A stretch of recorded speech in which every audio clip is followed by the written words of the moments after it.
Okay. This is my mother, Isidra Randall.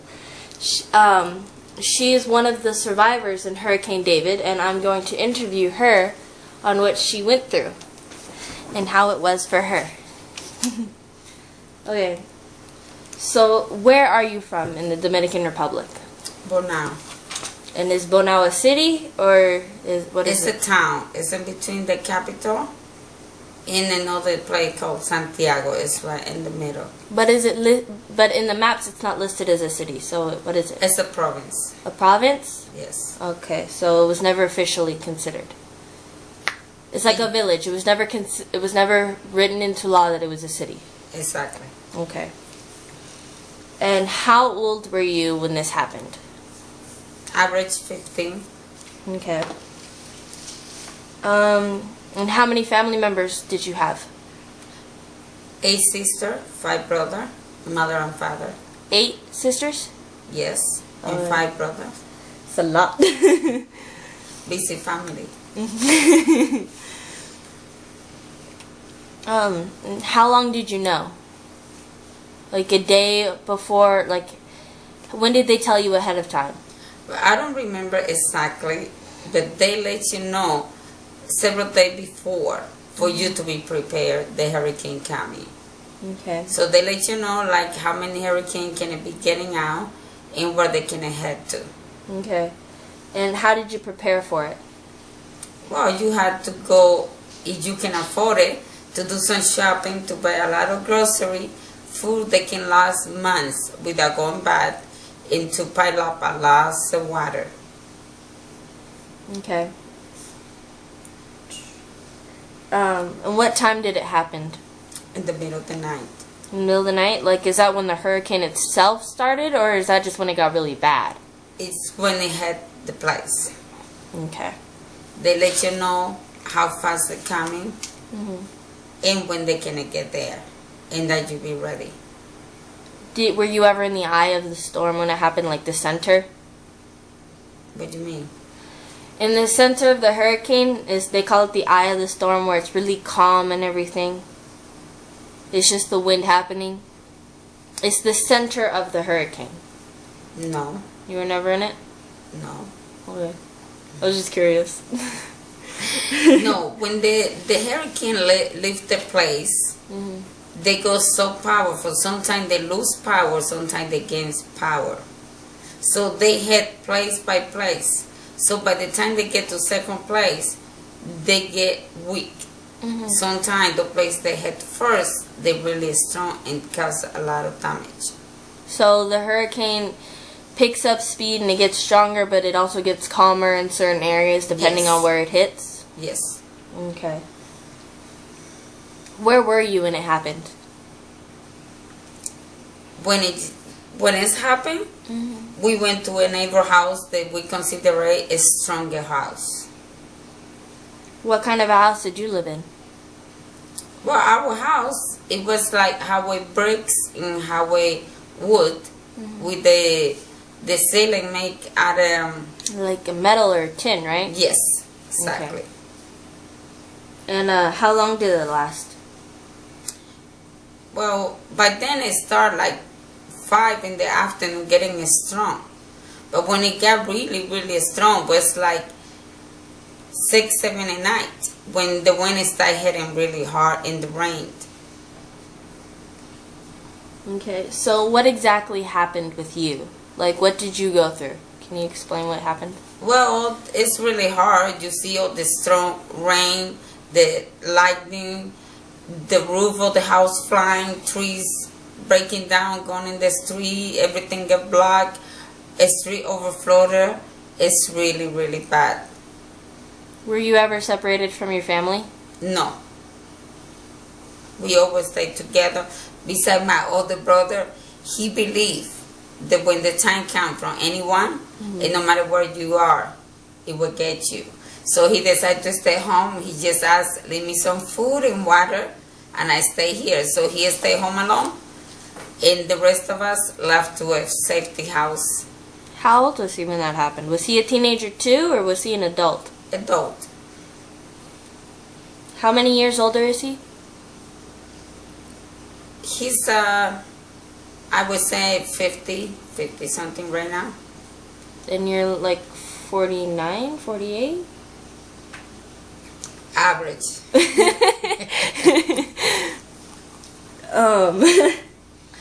So what did you guys do in the house? Did you just hide in the basement or something, or? No, we always stay together.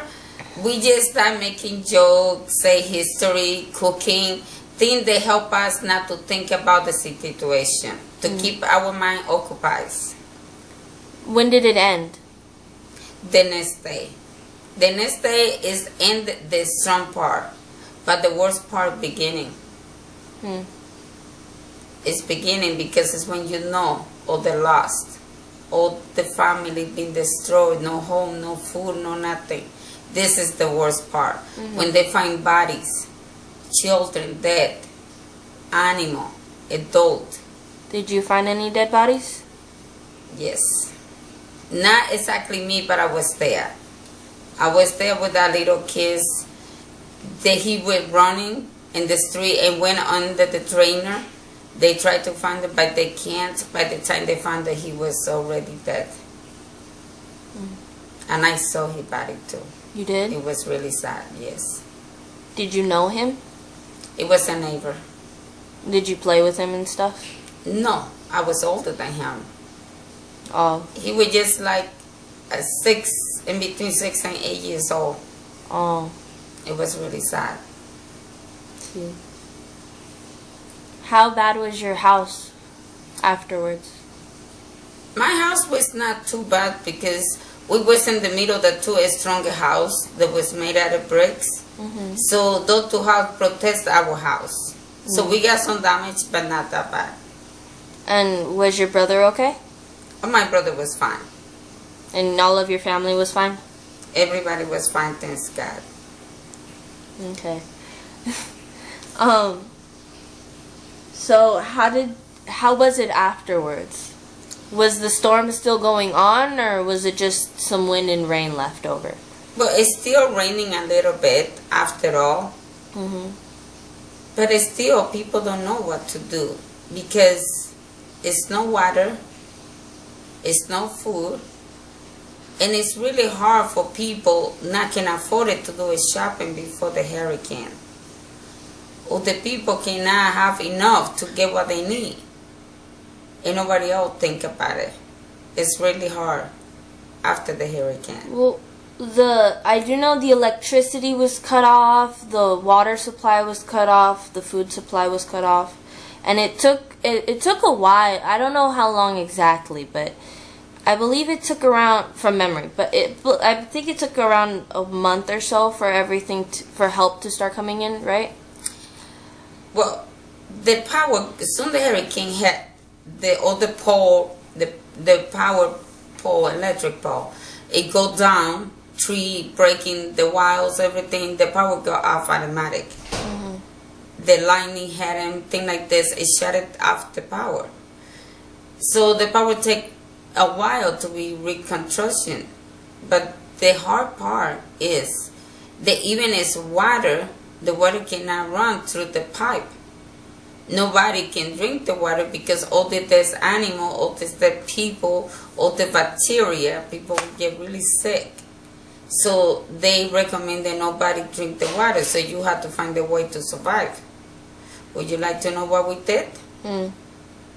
We had to walk miles away to go to the farm.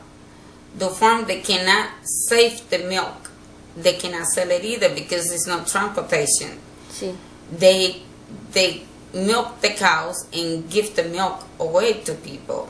So we had to make long line after we make that long walk to get there to get 1 or 2 gallons of milk.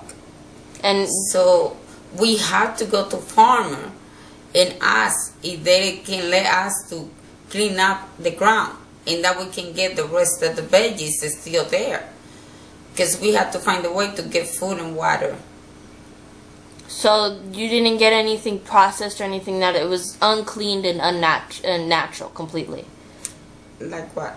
Well, with cow's milk, you're supposed to clean it first. That's why it gets sent into factories. It's no way. You drink it the way it is. Did people get sick from that? No, Mm. because it's healthy cows. We'll see, but the protein in the milk for them when it's uncleaned is good for them, but it's bad for our health. People used to get sick and die from the parasites in it because it wasn't cleaned. Yeah, that I know nobody got sick from, because those cows were kept really in good health. Mm-hmm.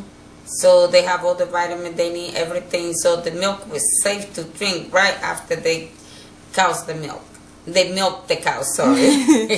Backward. You need a tissue? So, no, it's Your eyes are all watery. well, it's sad. It's sad to remember, see so many homeless people. Mm-hmm. People who has thing, and in 1 second they don't have nothing. This is hard to see. And I hope nobody had to go through that, because it's really painful. Is that the only storm or hurricane you lived in? Not so really, but that's the powerful one that I've been into.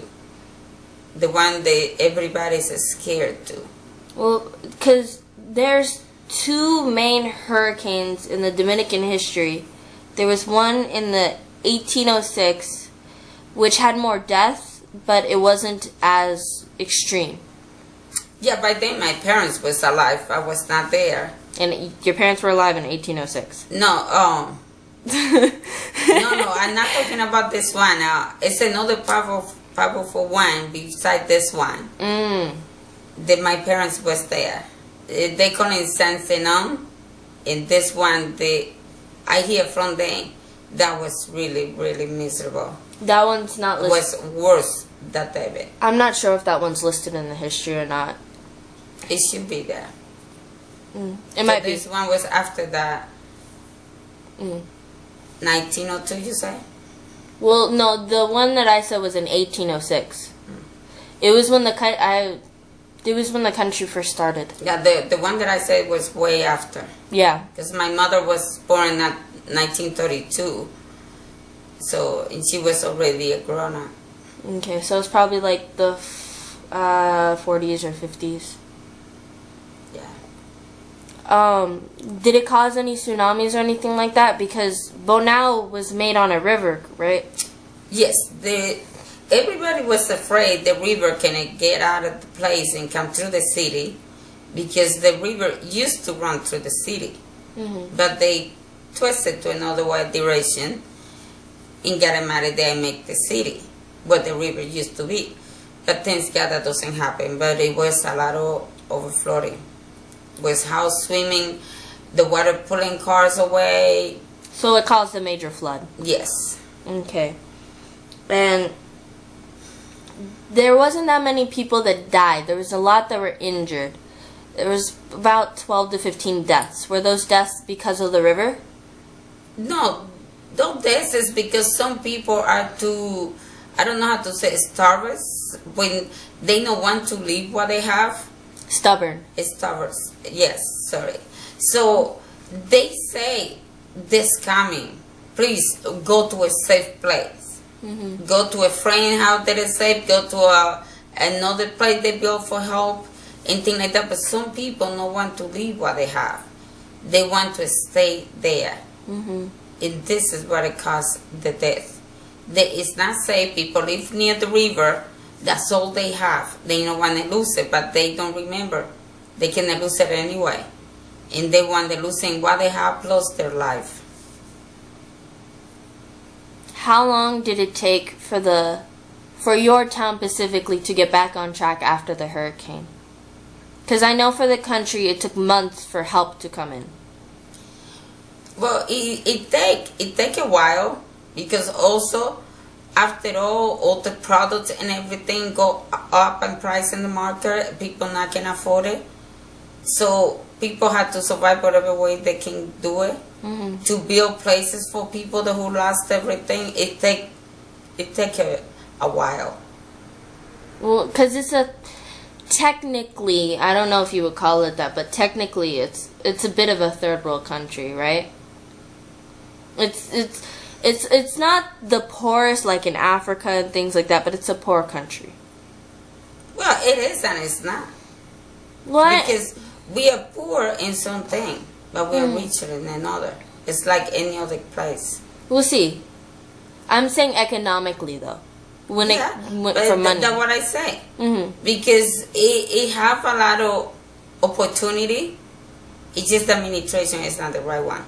No, the country has had very shaky government for a very long time.